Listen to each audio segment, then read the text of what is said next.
Citizens, it's that time. You're officially in the Alert Zone. Welcome to the Alert Zone TV. I'm the Wizard Uncle James. I would love for you to become an active citizen of the Alert Zone. You guys and girls already know how to do that. So, with that being said, let's get right into it.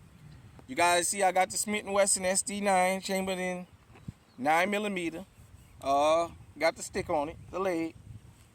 It's empty. But I am packing my M&P Shield 2.0 chambered in 45 ACP, and it is actually loaded.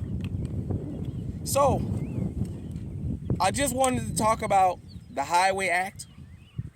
This was a request about a month or so ago, and I just wanted to talk about the Highway Act here in America, and do we understand how the Highway Act is domestic terrorism?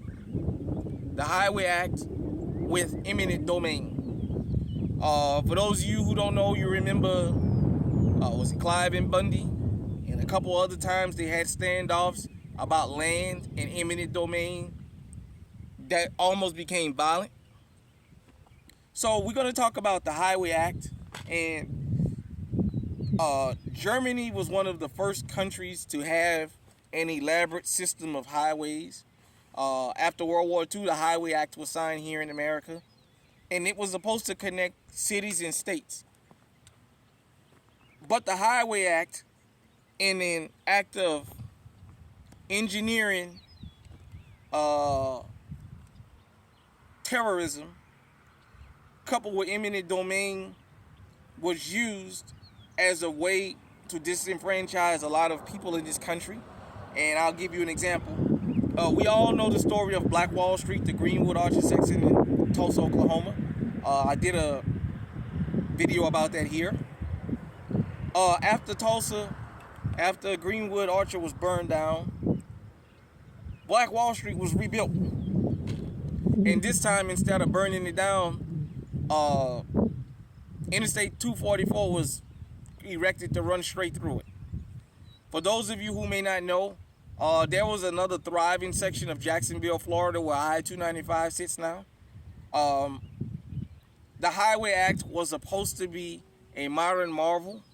I know when you look at the History Channel, they show you it's a modern marvel and all the benefits of it. What they leave out is how it was used to terrorize people around the country into taking land from them. For those of you who've never been to LA, the LA area has so many freeways, it is unreal. Well, that's on the cusp of the fact that a lot of these freeways were driven through black neighborhoods. Living here in Iowa, I've got to see eminent domain and the Highway Act be used through a lot of small backwoods towns where there's signs. When I get a chance, I'll drive to this particular part of Iowa and show you a big sign that says "Stop Eminent Domain Abuse." I just wanted to say this.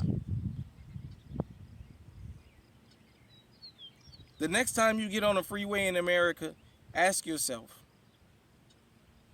was anybody sacrificed? Was any neighborhood sacrificed just for the fact of breaking them up and to terrorize them that a highway was erected through here? New York City, for those of you who've never been, there's freeways and bridges everywhere in New York City. I remember an episode on Sanford, not Sanford and Son, but Sanford, when it moved to BET, where there was an argument at a city council meeting about building a freeway around Beverly Hills, but building one through Watts. And when Fred stood up and asked, wait a minute, you're going to build a freeway around Beverly Hills, but if it comes to Watts, you're going to build it through Watts? And that made me think about examining the Highway Act even more. As I said, if you do more research, this is just to point you guys in a direction. You'll probably find that there's a lot of freeways in this state, in this country, that was used as economic terrorism. It was used as a tool of segregation, whether you like it or not, because it was always one side of the bridge, one side of the tracks, one side of the what have you. it was done by design. I already pointed you guys to the book, The Color of Law. And if you go through the color of law, it tells you how certain things were erected and how things were engineered. So, as much as we have the convenience of the freeways and the highways and byways, just ask yourself, when you're riding on the highway, was anybody sacrificed for you to have an opportunity to get somewhere faster? Hit me in the comment section. Let me know what you think. Until next time, stay safe, stay armed, stay on high alert.